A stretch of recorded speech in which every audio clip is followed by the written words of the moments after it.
Ganda dito sa Best Buy, guys. TVs. Boom, boom, boom.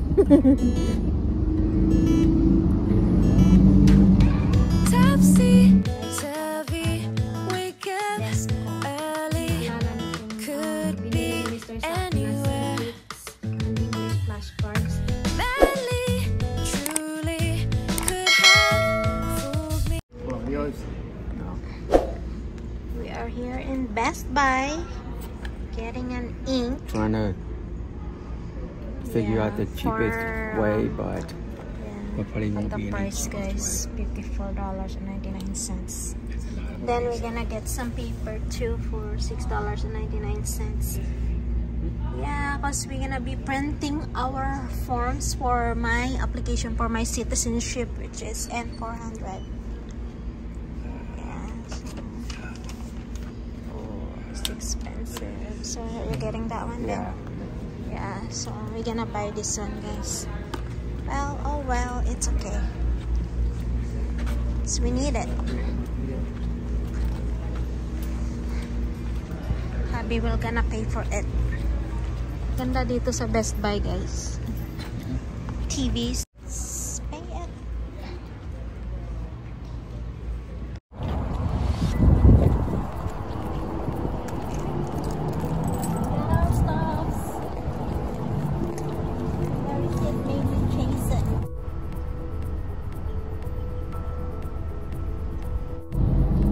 Boom, boom, boom, boom.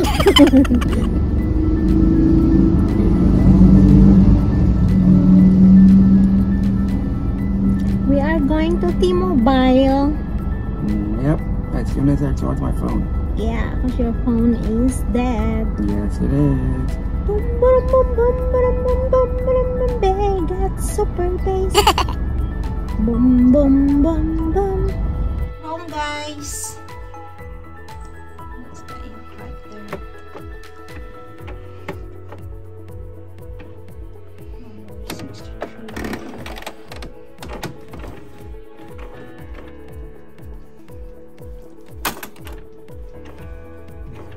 These are all dried up. So dried up and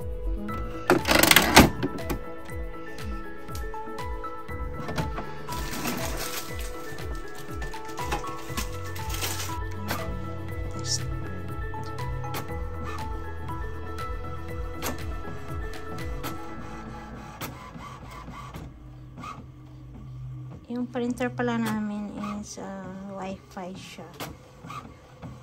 And I don't know how old is it. How old is the printer, lab? It's I think like 6 years old. 6 years old. Maybe, yeah, because I'm gonna be 6 years here. Pero it's still functioning, guys. Maganda pa naman siya. Okay na. Pwede na tayo mag-print. Hi guys! Welcome back to my channel. Welcome back to another vlog. So today is the day after election. November 6, 2024. So currently is 2:53 in the afternoon. So guys, busy ako kasi nagpe-prepare ako ng mga documents for my upcoming interview. So grabe ang gulo ng room ngayon dito sa computer room. At saka si Habi kasi nagtrabaho, nasa work siya. Maaga siyang umalis, mga alas 8. So ayan yung ginawa ko, naglinis lang ako ng bahay. Tapos diretso na ako dito sa aking mga gawa, mga ginagawa para sa preparation ko for my interview. So ang kalat-kalat dito, ipakita ko sa inyo, guys. Guys, ang kalat-kalat ng desk ko. Ayan pa yung kinainan ko dyan.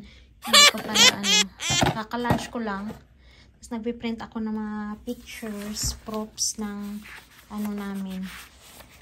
Prop na pinasa namin doon sa USCIS. At saka dito na rin yung appointment letter na pinadala sa akin ng USCIS. Dadalhin ko rin yun ang sabi nila. At saka yung mga original documents, passport ko, dinala ko rin passport ni Habi, birth certificate,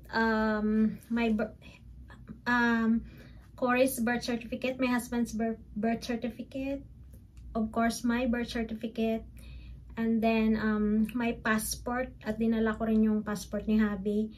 Tapos our marriage contract, and then my green card, of course, my 10-year green card, and then dadaling ko rin yung expired ko na 2-year green card if in case need niya pa. Tapos may social security, dadaling ko rin if in case. Kasi sa mga napapanood ko sa mga video ng experience nila sa In400 interview, dinala rin nila yung social security if in case hindi mo ma-memorize. Pero ako, sa ulado ko naman siya. So if in case hihingin niya, meron akong ibibigay. And then, ano pa nga, yung passport ni hubby, passport ko, ulit-ulit. Sabi ko na. Tapos yung pinrent ko rin yung forms, yung N400 forms na electronic na siya, guys. Pag sa studyhan ko ito, kasi pasa kami online lang, guys, lahat ng application namin. At saka in-upload ko lang lahat ng pictures din, at saka mga documents na need online. So pinrent ko na rin yung forms para pag studyhan ko. At saka yung dito na pala yung ko na naalala nyo itong binili ni Mr. sa akin na Civics and English flashcards. Ito yung 100 flashcards na questions for 100 civics questions. Ay, nabubulo na ito. At saka history and government, guys. Ayan. So gabi-gabi nagre-review kami ni Mr. para hindi ko siya makakalimutan, kasi need mo talaga siyang pagstudihan. At saka para lagi tayong ready, 'di ba? So, 'yun siya. Tapos ito, nagprint din ako ng ano tawag doon, yung 100 civics questions. Maliban sa flashcard, may pinrint talaga ako na latest. Ito galing sa US Citizenship and Immigration Services. Doon mo yan siya makikita kung gusto mo. Meron silang pinaka-latest doon na nakalagay. Civics, History, and Government Questions for the Naturalization Test. So, doon ko lang siya din-download at pinrent. Galing sa site ng USCIS talaga siya. Tapos, nagprint din ako ng aming, kasi joint filing kami sa IRS pag nag-file kami ng tax. So, yun yung in-upload namin na documents. So, from 2021, 2022, and 2023. So, 3 years latest tax returns. So, ito, pinrent ko rin siya kasi need ata yung original copy. So, yun siya, guys. Dadaling ko lahat ng documents. At saka yung pictures, ang dami ko na rin. Bumili kami ni hubby ng ink, nakaraan sa Best Buy. So, mga 22. Actually, yung in-upload ko online, nasa mga less than 10 lang siya na pictures. Pero ngayon nagprint pa ako ng more. Kaya naubos na yung ink namin. Ang mahal pa naman ng ink pag binili mo yung black at saka colored combo, yun siya. Nasa more than $50. Nasa almost 60 siya. So, ito, low ink na siya kasi tingnan mo, pinrent ko lahat. Nasa 22, ano siya, pieces na pictures. Ayan, lahat ng proof kailangan natin. Mas mabuti ng, kompleto lahat. Kasi pag hiningi sa'yo na hindi mo mabigay, diba? Nakakaano naman yun, baka ma-deny tayo. So, at least lahat, laging handa tayo at saka ready sa questions. So, kaya nag-aaral talaga ako, guys. Kasi mahal ang bayad nito diba? Kailangan nating ipasa para matapos na to. So, by the way, kamusta yung botohan ninyo? So far, hindi pa naman ako nakaboto kasi hindi pa nga tayo US citizen, diba? Baka next na election, yan, makaboto na ako. So, today pala, mark my 6 years dito sa Amerika, guys. So, yay! 6 years and more years to come. So, ayan, 6 years na ako dito. This November 6 talaga. Kasi dumating ako dito November 6, 2018. Yan yung naging residente ako dito. So, 6 years na tayo dito. So far, so good. I love it here. Siyempre, kasama ko asawa ko. At saka, yun, sa Pinas, last year umuwi din kami for vacation. So, baka next year or next, like in couple years, pwede kami bumalik ng Pinas. So, tapusin ko muna yung citizenship ko bago na naman tayo magbakasyon ulit, diba? At saka need din natin ng ganito, pag-ipunan talaga. Kasi ang umuwi ka ng Pinas, ang laki ng magastos mo. Last year, Diyos ko, parang naubos yung savings namin doon ni Mr. Kasi sobrang gastos sa Pinas. Tsaka syempre, ang daming ititreat mo doon, buong angkan mo. Charot.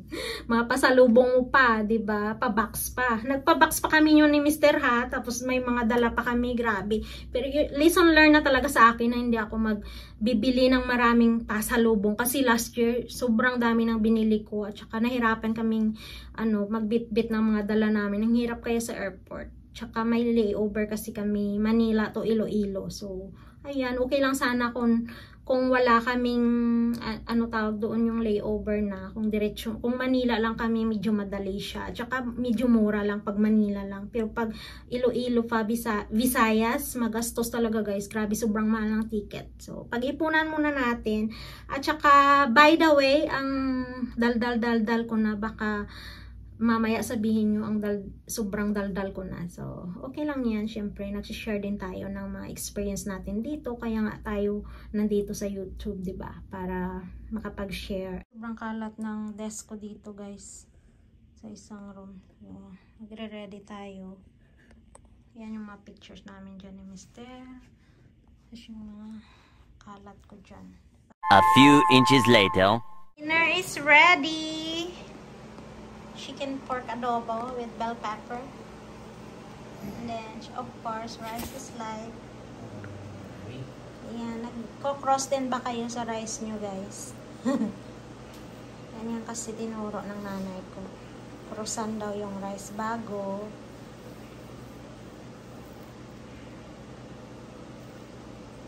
kumuha. Ayan, kakain na kami ni Mr. That's it, everyone.